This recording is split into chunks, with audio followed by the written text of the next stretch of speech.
Hello and good evening. Welcome to tonight's live stream. This is a first, if you like, a first in a series of live streams where I'm going to be talking to fellow musicians, other people who are active in the world of music, and finding out a little bit about what they do and what kind of influences them.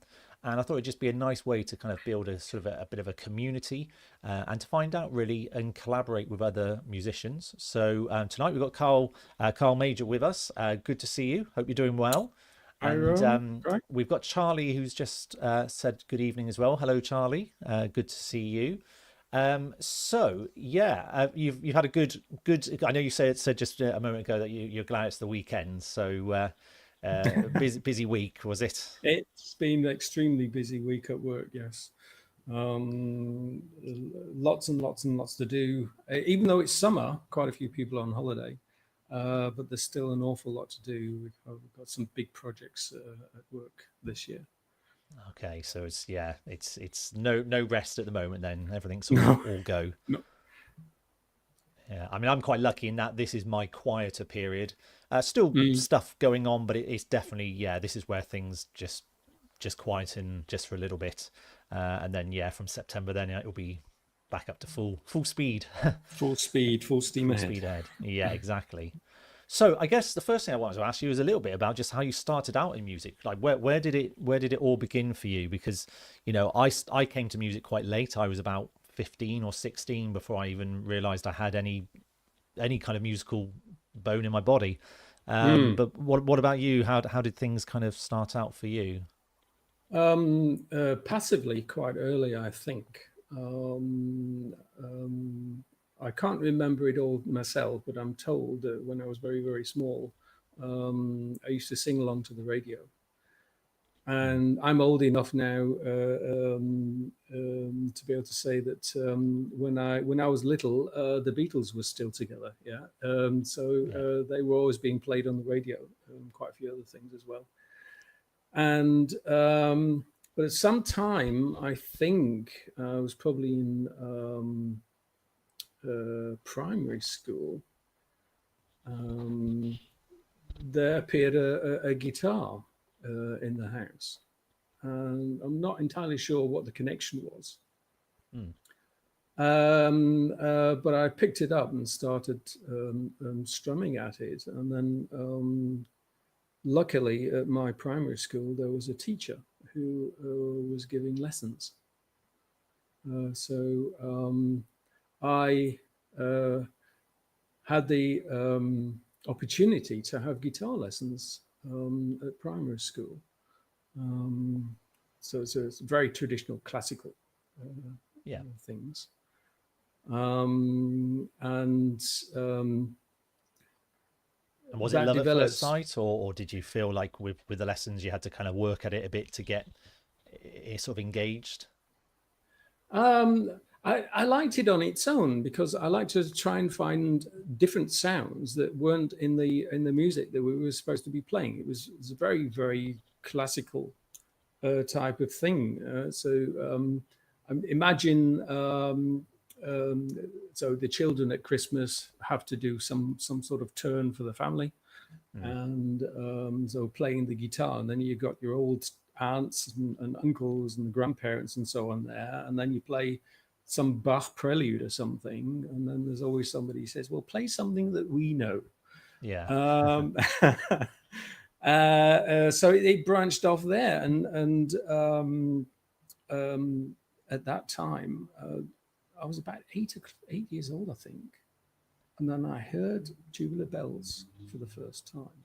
It had just Yeah. been released, I think, and I was mesmerized. I thought, so this is what music can sound like, but Mm. I didn't know how it had happened.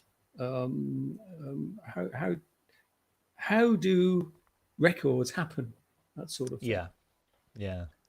And I only found out in I think 1979 when the Blue Peter program showed a film where Mike Oldfield recorded the Blue Peter theme. That's it. And it showed all the process. 1979, and one layer at a time. And I looked at that and I thought, I want to do that. Yeah. that's it. I mean, and then you presumably have been doing, you have been sort of doing those kind of things. Yeah, Um, very slowly at first, but certainly over the last 15, 16 years or so, and more and more and more intensively. Yeah, yeah. but Well, it's always I mean, been.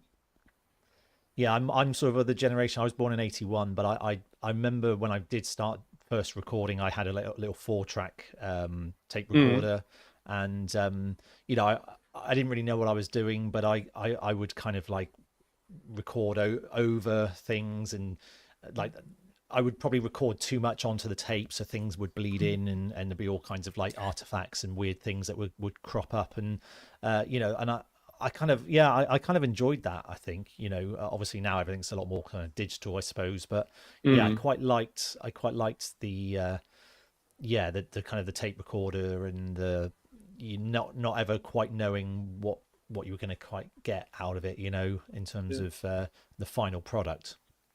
It Okay, was less it's automated. certainly, yeah, it's certainly it gives you an independence, yeah, which I do like, because then you're not having to wait for other people. However, I have noticed that when I do, let's say, a demo, uh, um, doing all the instruments myself, bring it along to band practice and play it, and everybody else gets the chance to bring their personality into it. And the Mm. result I find is always better than what I bring along. So I do enjoy the solo part of it, but I also immensely enjoy the collaboration part of it. Yeah. Yeah, and I always wonder a little bit with Mike Oldfield, like you were saying, because we often think a lot of it is being quite a solo, insular kind of thing, but then he also, did then do a lot of collaborative stuff with other Yeah, people. But I do yeah. wonder what he felt most comfortable Mm, with, really. I suppose he kind of, I suppose in Mike's case, he had to learn to get comfortable with a lot of things that made him uncomfortable, I suppose. That was always something that he had to fight with. I think probably he did prefer the solitary solo mm, stuff on his own, like lock himself away. But I guess he kind of got forced into being a front man with a band, and all of that. And with that comes more people, more chefs in the kitchen, and more stuff, and obviously you get more kind of good results sometimes. But I wonder how he felt having people kind of coming in and out, and adding things, and yeah. things like that. It's a question I would have loved to have asked him had the opportunity occurred, but he is quite recluse. And Yeah, having retired now, there's probably very well no chance whatsoever of ever getting to be able to chat with him, which is a shame. But okay, these that's the way yeah. things are. I mean, I think we live in an age where communication is very easy now. So I think Mm, if he'd wanted to embrace, I suppose, that side of things, he probably would have. The silence tells me that probably it's more of an intentional silence of he doesn't yeah. want to really be, and of course I'm this is only an opinion, but I think if he wanted to make himself known, he probably would have, by Mm, now, and I think it's fair enough. When you think about him in his early career, the signs were already there. He wanted to be left alone, really, didn't he? mm, And I don't. And whilst he has come out of his shell in his life, I think the fundamental person that he is probably someone that just wants to be kind of left, and you know, uh, and he can take it or leave it, really. And I think that's fair enough. But yeah, there's lots of kind of questions and things. Like I mean, an autobiography would be nice. I know he did the Changeling book, yeah, but that was a while ago now, and I wonder it is. whether he might eventually do a bit more of a detailed. But then again, I guess you've got to uncover your past, haven't you, to go back into writing Mm, biographies and things. So whether he wants to go back and embrace yes. some of that. Open that cupboard. Yeah. Oh, Yeah, yeah. which That's is he probably probably quite. doesn't. It's quite daunting. Yeah, yeah. So Mm. it's you have to respect that, and that's fine. And luckily, I have been able to make contact also with other musicians who I very much like, including yourself. Mm. And remember when I was it last year when I came over, and then we were able to have lunch together, which was I think Yeah. was great. Yeah, so to talk to people, it's of Yeah. like-minded people. Yeah. So you mentioned about obviously Mike. Any other sort of influences on your music at all? Either like styles or other artists? Obviously, you said you heard the Beatles, or your Beatles were kind of around when you first maybe got Yeah. exposed to music. There was also an awful lot of folk music around at the time, and I've always been quite folky. Mm. In I've also written folk songs, and for a while, about 12 years, I was playing in a medieval combo. Uh, so Okay.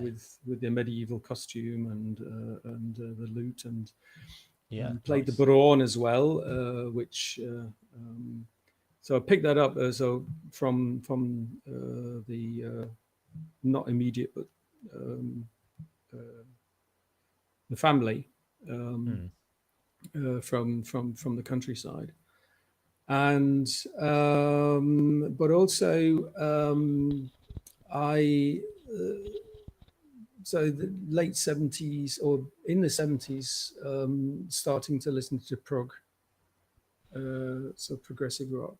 Yeah. So people like Pink Floyd, for example, and um, and obviously the guitar playing of Dave Gilmour is very a very prominent um, influence. Not in the sense Mm. I can't play like him, yeah, so I'm not that technical. Yeah. I'm more I'm more often tend to play the guitar like a keyboard, Mm. textures, yeah, and foundations, riffs, and things like that. Yeah. And but the the the orchestration I found was always wonderful in the things that Mm. they did. And later on, because I write songs as well, the text proficiency of somebody like Fish, who's now retired, but I've seen him several times live as well. Yeah. And That's is that Marillion? he was for a time the frontman of Marillion, but if you look at his career, that was the shortest part of it. Yeah. Okay. And Marillion are still excellent with Steve Howarth, and also the guitarist there, Steve Roderick, is just fantastic.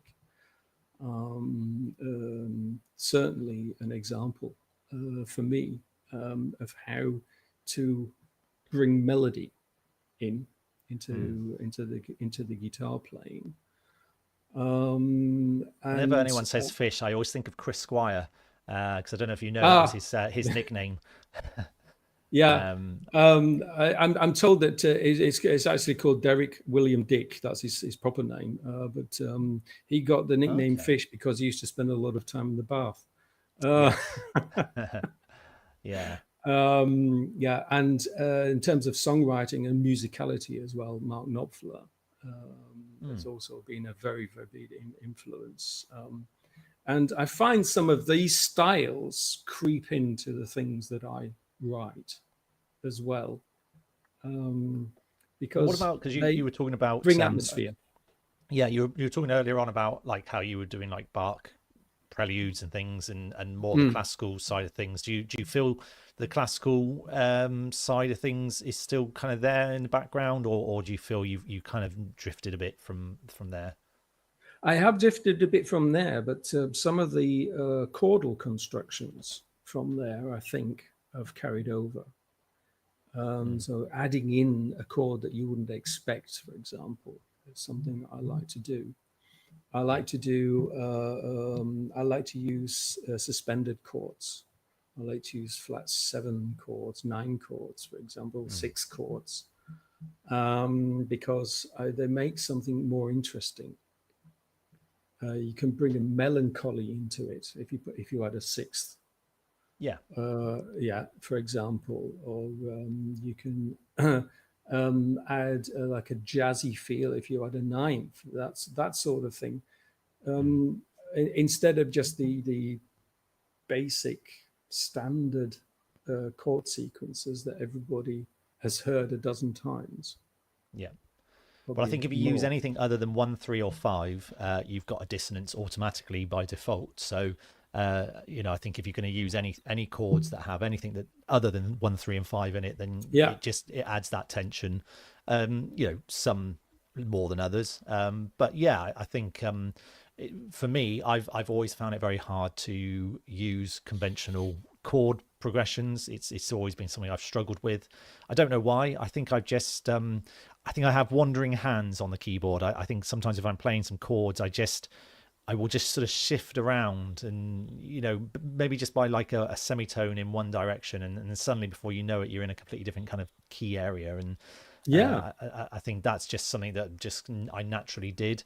I was listening back to one of my pieces from Chasing Time, which is Lullaby, which is just a solo piano piece, and there's a middle bit, and I don't remember what the chords are, but there's a middle bit where where it modulates several times in a short period of time, and the chord progressions are just wild. Like it works, but they're so unrelated. And I don't quite know how I ever got there with that. How where it kind of came from, but really unrelated chords, really odd. But Yeah, that's what I like. yeah, no, I quite agree. It makes things far more interesting. Occasionally, you do fall back into that because you do sometimes have to play something that people feel comfortable with. Mm, It's like when you walk into a house, you have to know that to the left is the kitchen, to the right is the living room, and in the back is the yeah. dining room. You go upstairs, and so on and so forth, so that Mm, they do know where they are. yeah. They But know the then, concept of house, and then yeah, you know, but then you can throw something in there and say, let's go off to the attic or down into the cellar, mm, where they don't expect to be, and then exactly. you can add emotions to it, which is something again. Music and emotions are so closely tied, I Mm, find. And very often, an emotion is the starting point when I write something. yeah. What am I feeling, or what does this person in the song feel Mm. right now, and then develop that from there. It's funny because I have a very different. It's a really strange relationship I have with creating music, because Mm, often a lot of people say to me when they've heard my music, they'll talk about how emotionally it kind of resonates with them, or elicits kind of feelings of emotions, like very powerful emotions. And it's kind of funny because I don't feel that same way in the creation stage of it. So there is, to a certain extent, emotion being passed through the music, but mm, it always feels a bit more like a kind of like a craft. I like a bit like a woodworking, like chiseling away, sort of a bit mm, more pragmatic. And although there is a lot of emotion in my music, for some weird reason, it seems to get bypassed from my brain a little bit, and my brain becomes a bit more of a craftsmanship, and then the end result somehow just sort of gets the emotions somehow throughout. But it's always weird then when people sort of say, "Oh, this music makes me feel this way," and I can't quite feel the same. Maybe that's just the art of creating something, because you don't ever feel it the same way as the observer, perhaps.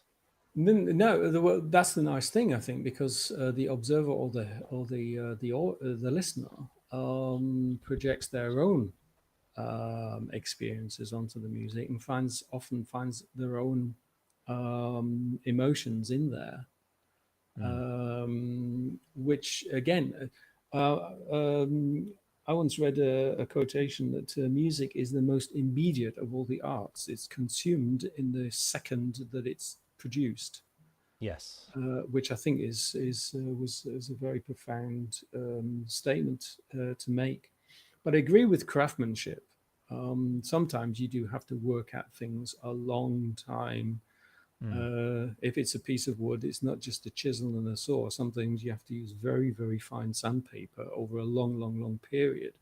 Yeah. I mean, some of my texts, for example, lie around for a year or two before I'm able to find a fitting melody for them. Mm. And sometimes it happens very quickly. So one example, which I'm actually quite proud of, is a song called Mami Wata, which I wrote together with a previous band from a town not far away from here called Gelsenkirchen. And that band is called Rain in May. And I've been a big fan of world music as well for a long, long time. So Mm. that's a further influence. I like the North America, African, for example, bands. I like the West African bands. I like some of the Asian bands, Arabian bands, and so on. And I went along. There's a Spirit of Africa museum in a town not far away from here called Essen, and it's run by an anthropologist who spent a lot of time in Africa. Mm. And Mami Wata is a deity in the west of Africa, is the goddess of water, water being absolutely essential for life, Yeah. and is therefore revered. And there's a shrine in this museum dedicated to Mami Wata. And there's a long story behind that, how it got there and so on and so forth.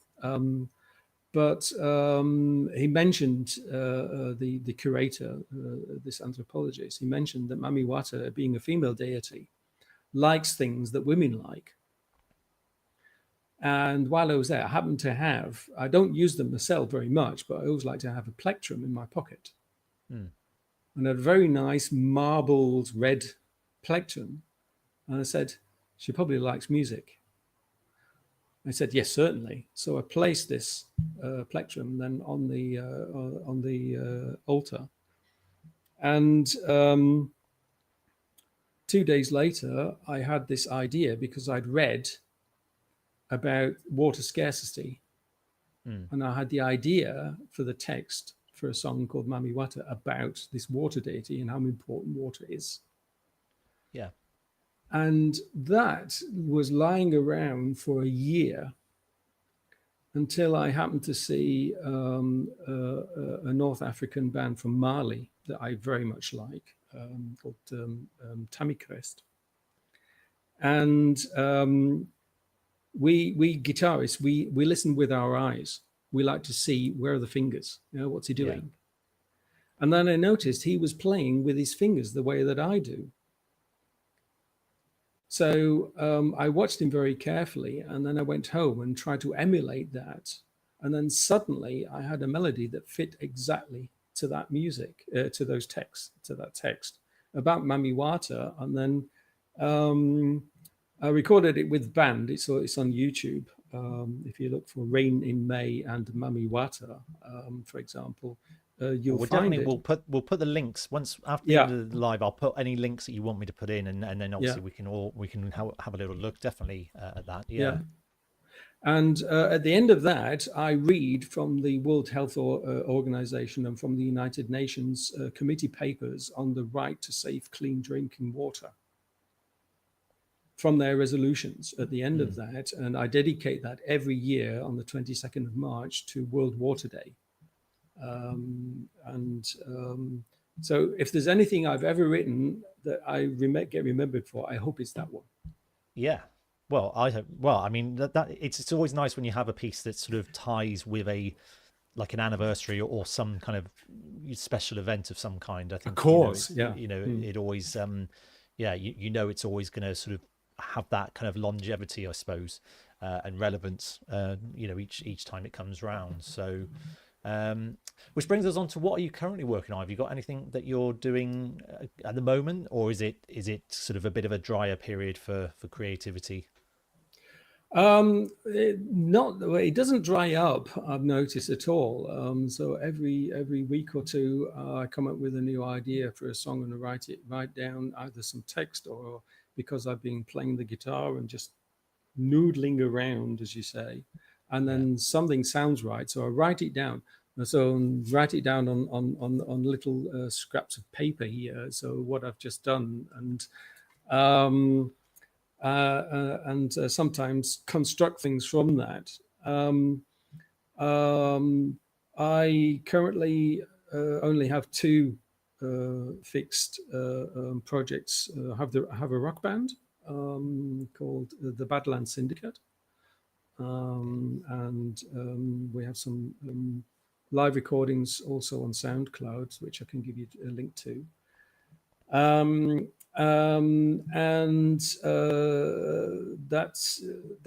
that's fun as well, Mm. because we have a chance to create new material, original material. We don't play covers or anything like that. And it's a lot of fun to collaborate that way. And on Thursday evening, for example, in the last band practice, the other guitarist was on holiday, but the rest of us, then we said, right, let's try something out. Mm. And we got quite a long way in those 2 or 3 hours. So it's really taking on form, and that is an awful lot of fun. And other than that, I have an acoustic folk duo, which with Anya, who has a wonderful voice, Yeah, singing I've voice. obviously I've heard. Yeah, You've heard her, yeah. and she's currently on holiday as well. Okay. So that's so, but that's a nice thing, because it's like an occasional thing. We don't have to. We're not strictly fixed Mm. on regular recordings or regular practices or regular rehearsals and things like that. I But guess the as a nice thing duo, is, yeah, it's a little easier to manage, I suppose, isn't it, than if you've it got a is, five piece. it's a lot easier. And the nice thing is that after a few minutes, then you're back into it very quickly.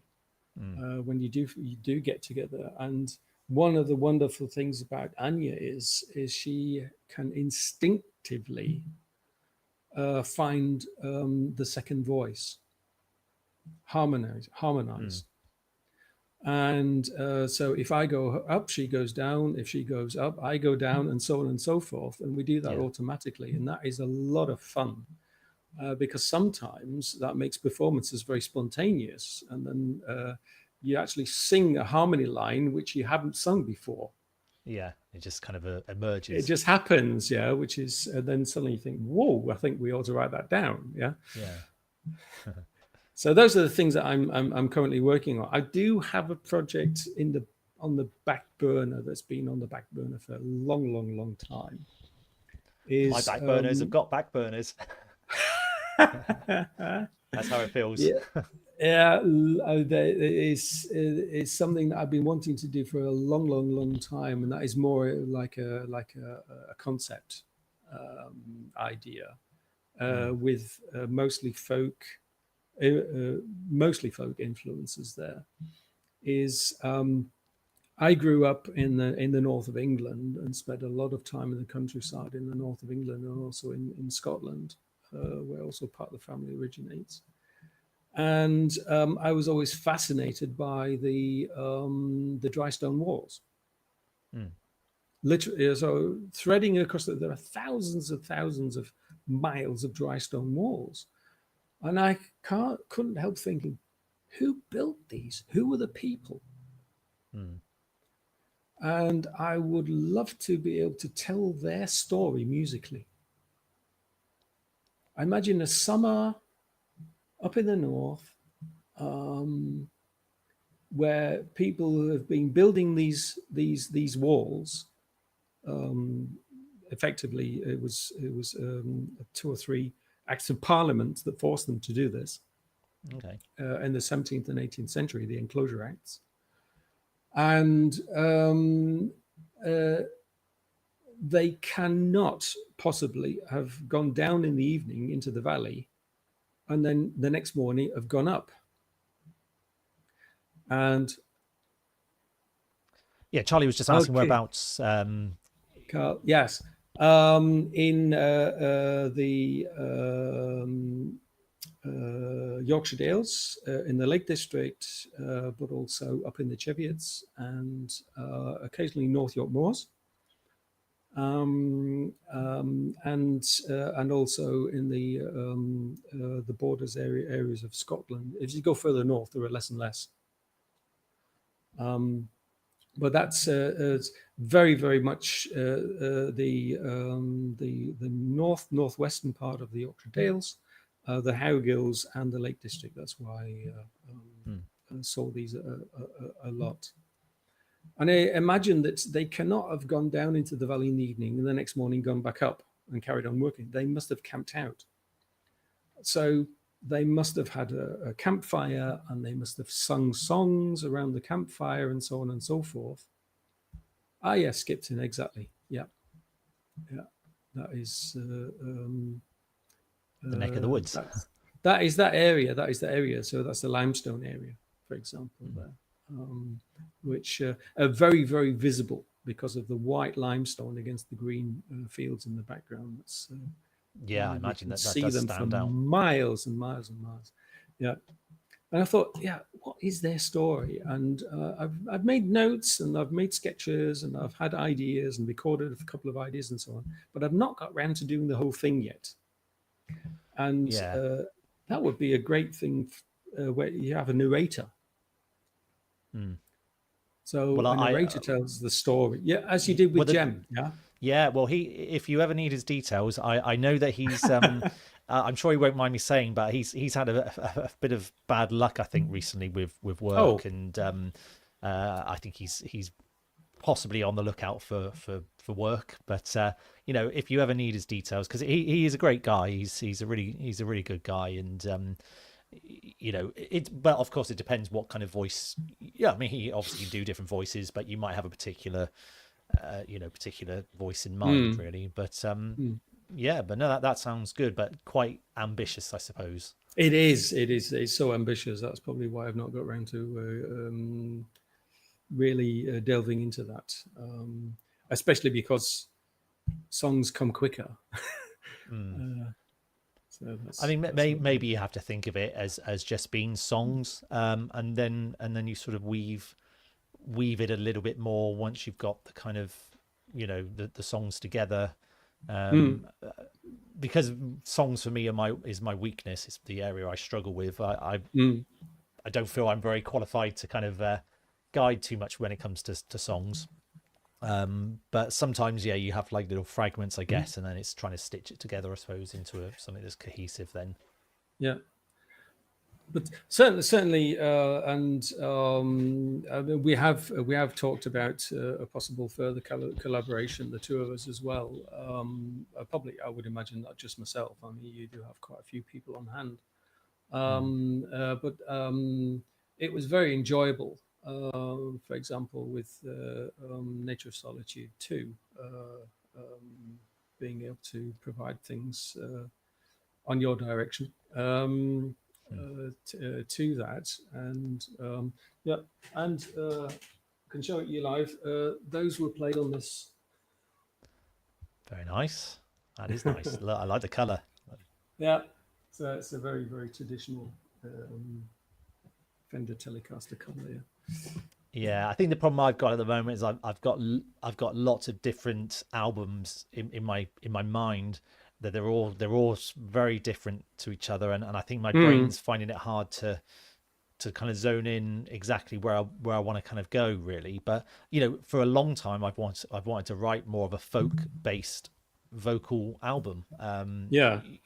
But again, because it's my weakness, I think that my brain has always just pushed it to the side, because I know that it's unfamiliar territory, but an area that I like. Occasionally I get ideas and I think, oh, that would sound really nice if it was sung by, say Anya, and with you on the guitar and things. And I think, oh, that would sound really good.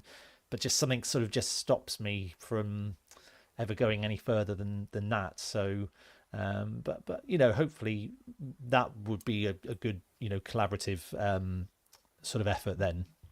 Yeah, I think that's a great idea. Partially, I know you're teeming with ideas, and um, you also have your own perceptions, your own ideas of what you think things should sound like. But maybe there's an opportunity there. Is I've got an awful lot of unpublished things. Just Mm. bung them over to you, and then you can say, well, okay, I like that, but can we change that chord because that sounds better? Mm. Then that might be an opportunity. And yeah, we could probably find, I don't know, 12 to 14 pieces, Mm. um, And maybe even where that taking might, some of your lyrics and me trying and you to doing the melody. Yeah, yeah, because I it's think like Bernie and Elton, yeah, sort of thing. yeah, yeah, exactly. Well, yeah, I mean that could be maybe just try one idea and see kind of what kind of happens with it really. Yeah. So yeah, that could be really good. Talking of music and I suppose the state of music, I just wanted to get your thoughts a little bit on Oh, on, yeah. on music and AI. Obviously, I mean I've talked a little bit about it on the channel, but I think anyone that uses YouTube a lot, and I suppose I use it quite a lot, is I mean it's picked up quite a lot now, the AI Mm. generated content. And one thing that concerns me a little bit is I know of content creators who aren't musicians who are generating quite a lot of AI music that sounds very polished, and a lot of people in the comments are commenting and sort of saying, how talented they are and how clever they are. And I just find that slightly soul destroying, because I know that a lot of it is really, yes, they've probably typed in a few things, but they haven't written it, and they haven't learnt it and recorded it and mixed it and produced it. And for Mm. me, it kind of cheapens what our understanding of music is, and its value, I suppose. It's because music is, for me, is a bit like a currency. It's a rare special currency, or a rare, Mm. whereas AI music, it floods and the quality control kind of drops. And I don't know, what's your thoughts overall with it? Is it something you've picked up on? I was encouraged a couple of years ago to try Chat GPT out and try AI things just to get to know it. Mm.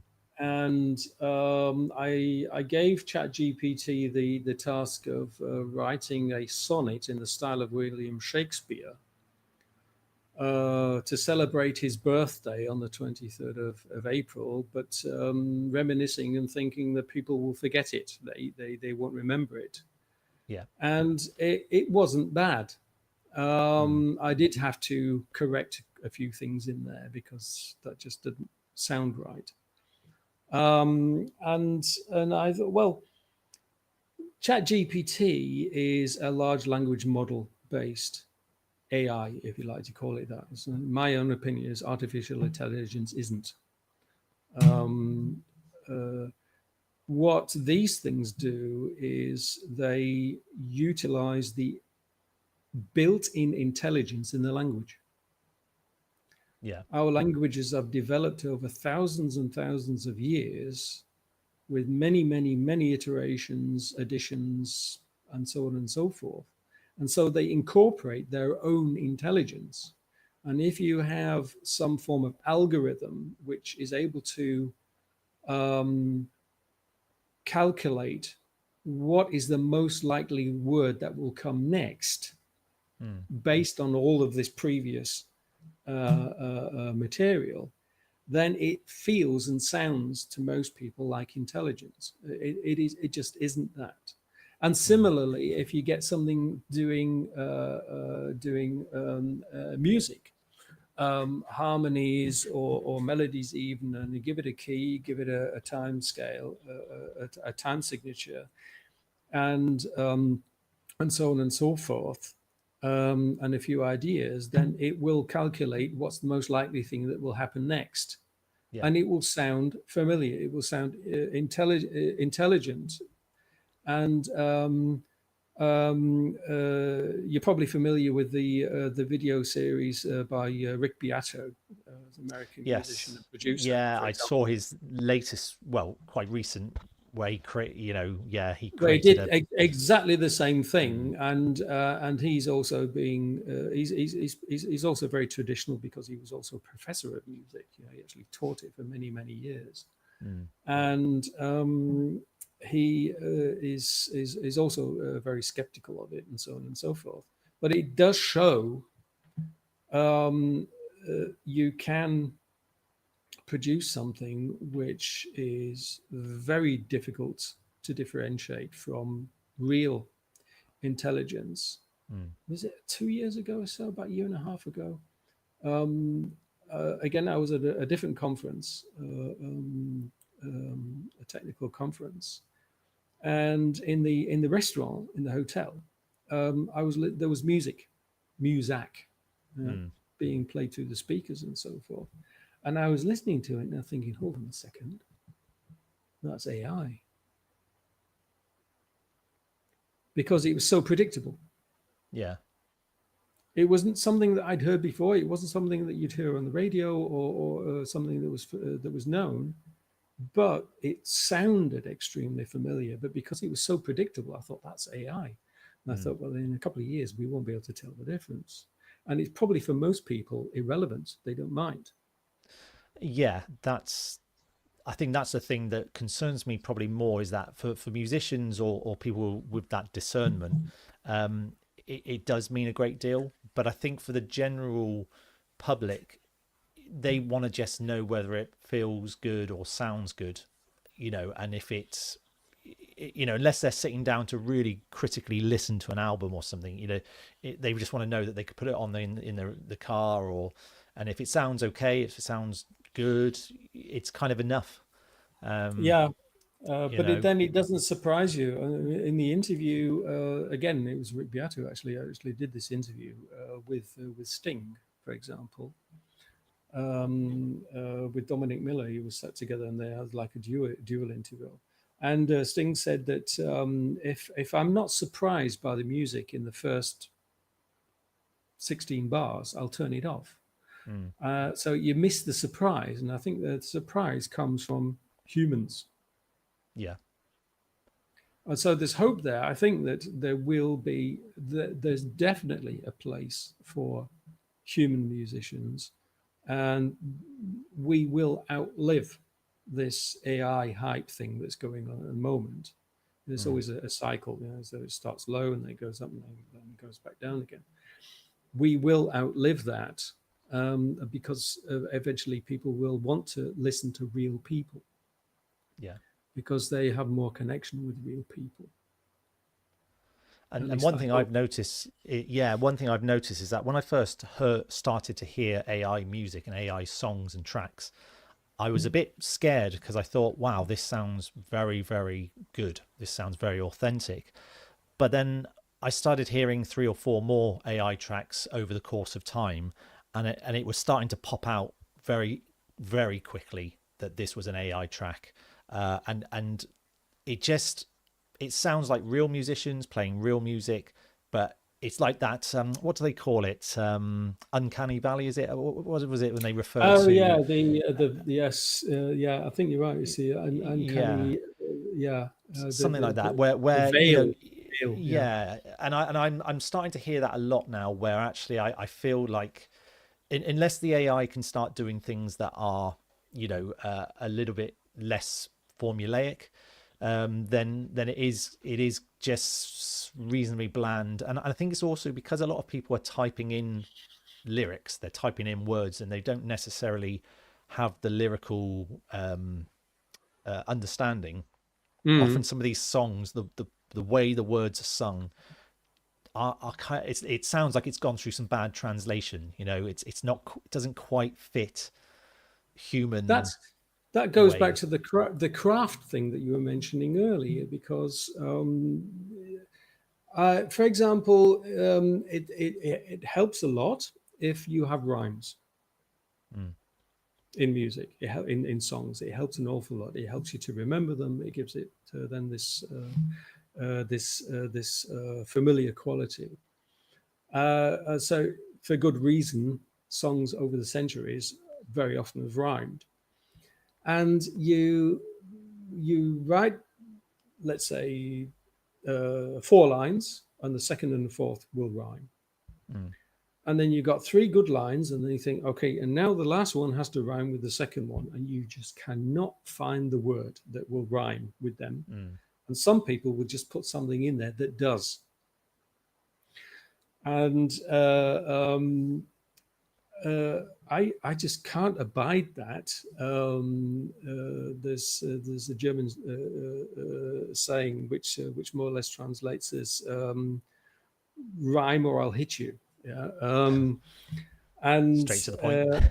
yeah, and so what I do in that case is then, well, okay, for this line, this word fits better, or I will find a synonym that fits better. And then Mm, I will go back to the second line and I'll rewrite that so it fits that better. yeah. Yeah. So you're filing on these sometimes for weeks and months, sometimes months at an end, before you find the right one that fits. And it's Mm, very rare that you can write something down. Okay, it's occasionally happened. You can write something down and it's all great. All you have to do is just fix the occasional word. yeah. But sometimes it takes a long time, and that's where you need this craft. Mm. That's the chiseling part, isn't it? Really, That's yeah, you know. yeah. That's the chiseling, the sanding part of it, Mm, to get things to fit correctly, to write, so that it scans properly, so that the emphasis is not on the wrong syllable, and so on and so forth. Sometimes it's very effective. Yeah, Alanis Morissette, for example, has written songs where there's an emphasis on absolutely the wrong syllable in the yeah. word, but it's okay because it fits in the mood of the song itself, so that's Mm, fine. Yeah, so you can do that. But I spend an awful lot of time avoiding repetitions if I can. If I've used yeah. one word in a song, I don't want to use it again in the same song, yeah, if I can. Mm, Um, Unless it's a chorus, of course, yeah, where it has yeah. to repeat. Yeah. Well, coming up to the last bit, really, this is kind of throwing this question at you a little bit. But what's your kind of desert island picks for, you know, the kind of the key albums, I Oh, suppose, and it doesn't have to be a set number. I recently did an interview that's coming out soon mm, from a chap who I think he's got like a progressive rock magazine that he writes for, yeah, and one of the questions he's asked me was my top 10 desert island discs, which I found quite challenging, as 10 is that's is quite a hard. lot. So you don't necessarily have to go to that extent, but are there some key contenders in your list? There certainly are. Contrary to what many people might think, certainly there would have to be a Mike Oldfield Hmm. album in there. My guess is it wouldn't be Tubular Bells. My Correct, correct. I mean, I do love Tubular Bells. I have always loved it. I mean, he has some fantastic music. I mean, you transcribed Mont Saint Michel, for example, many years Yes, ago for me, and yeah. that is just a gorgeous piece of music. But I have far more connection with Omador. Mm. As It's one of the albums I could probably play it in my head. I wouldn't need to put the CD in or anything. I Yeah. can listen to it in my head. Tubular Bells is also similar to that. So that would definitely be in there. I would also the B side of the soundtrack to Chariots of Fire Okay. by Vangelis. The B side is one track, called Chariots of Fire, and that Mm. is a piano concerto. Yeah. That is just phenomenal. That's something I would never ever tire of listening to. Um, but on the more, let's say, conventional side of things, um, I think I would probably add. It'd be difficult to choose between Private Investigations and Telegraph Road from Dire Straits, Mm. because I there was a time where I used to do covers. I used to cover Private Investigations, um, because they are stories. They tell a story, Mm. each of those, and I do like that. I like songs to tell stories. That's what I try to emulate. Um, and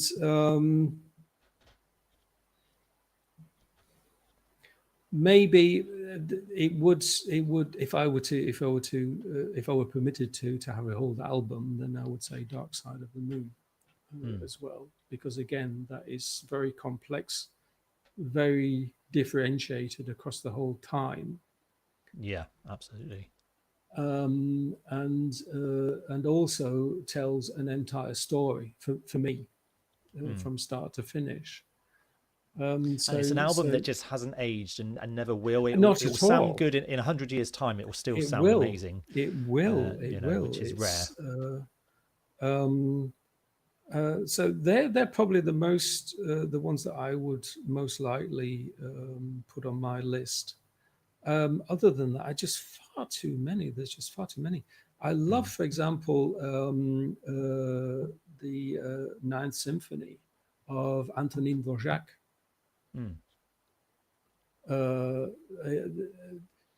I heard that live many years ago in the Free Trade Hall in Manchester when I was a student, for example, played by the Halley Orchestra, and that was just phenomenal. Mm. And so that would definitely be in there as well, because again, that is very tells a story. Um, so I think those are. I would have a lot of difficulty extending it to 10. Charlie says he likes Dark Side of the Moon as well. Charlie's a she, just to let you know. Oh, I beg your pardon. Sorry. Yeah, Well, I hope well, again, I'm hoping I'm not making any assumptions there, Charlie. This is the thing now. We can, you know, society is a very different place now, isn't it? yeah. Okay. Yeah. Okay. I ought to know that. I have the daughter of a cousin of mine is called Charlotte and calls herself Charlie, so I ought not to make assumptions. Um, but yeah, so I think those are the things that spring to mind spontaneously. Other than that, I love music so much. Then accept my apologies for assuming otherwise. Um, and there's some I like music so much. I mean, for example, I might actually be likely to add the Sahara section of TNSO2. Ah, right. Yes, I know. I know that is a favorite of yours, isn't it? That section. Yeah, Yeah. because it was not only was it fun to listen to, it has this North African feeling to it, which I like a lot as well, and it Mm. was incredible fun as well to play because you picked up on this style very quickly with Mm. your guide that you sent me, and it fit just in a couple of areas. The direction went in a direction I didn't expect it to. Mm. But that's you. And Justin would say the same. You know, he often said that sometimes there would be something that would just be not quite what he would expect. You know, to happen. Yeah, because guitarists have a certain way. Yeah, so Mm. like it's easy. It's sort of like it feels natural to go this direction. Yeah. Yeah. Yeah. Oh well, I mean, I think that's a pretty nice, diverse list really to have. I think that Mm. would certainly keep you occupied for a bit whilst you was it make friends with the was it the what was it from the film with Tom Hanks where Oh, he Wilson, gets the volleyball. yeah, that's it. So whilst you're making friends with inanimate objects on this, we don't know how you got to the desert island. You see, we're going to assume you Ab- felt, it was a disaster of some kind. But you yeah, just happened to have a music player and these albums a wind available. up gramophone. Yeah. Yeah, exactly. So well, thank you very much for being on tonight. Because as I said to you before, you're kind of like the first person to come on and do these little chats, and I hope it'll be something that can I can continue to do. I've sort of said on a weekly basis, but obviously it's determined by who's available, so Who's it may not available? Yeah. quite, but hopefully it can be a sort of a semi-regular thing, really, because it's nice to find out about other musicians and influences. Now obviously I know me and we've got quite similar influences, but of course you've got other areas as well that you have you have as well, which I think it all helps, because now I can go off and listen to some of these things that you've talked about, and Mm. anyone else who's on the catch up, and it just sort of just opens things up a little bit, and it gets us away from AI a bit, in the sense of it hopefully brings back that sense of discovery, I suppose, isn't it, of going out and finding things that you wouldn't have found unless you'd heard about it from someone Yeah. else. And There's a that lot out there to discover, and that's the wonderful thing. And that's one thing I do like about listening to world music. There's so many different cultures on this planet, and every one of them is fascinating. yeah. And there's I mean, you couldn't even scratch the surface really in a lifetime, so it's No, it's finding finding what you like, and being open-minded, isn't it, really, to other things, because occasionally you might discover something that you think, well, this really isn't my bag, and then just decide that actually it is after all. mm. And that's where the sort of fun comes really with it, Yeah, definitely. yeah, So right, well, thank you very much, everyone. If you're yes, watching on catch up, then I hope you enjoyed the live. I will endeavour, once the live is kind of processed a bit further, I'll get some links up for some of Carl's links that he was talking about earlier as well, if you're happy to share those, and we can yeah, fine. put those in the description. And yeah, and then hopefully we will we'll talk further in the future, and definitely I think the idea of tackling a song together could be a good way to test the water and see how that works, and hopefully that might lead on to something as well. So Cool, excellent. cool. Yeah, Great. no, it's been a pleasure to be your first guinea pig on this format, and in that respect, it's quite a privilege as well. So it's been a very enjoyable chat. Thanks, Ryan. That's okay. I'm going to end the stream now, but if you just stay there, we'll be back in the kind of what they call the green room, as it were, Right. now. Okay. But I'll end the stream now for everybody else. And thanks, Charlie, for your comments as well. And for those, I know a few people dipped in and out, so thank you to those who joined us this evening. And I'll see you all for the next live stream. Take care, everyone.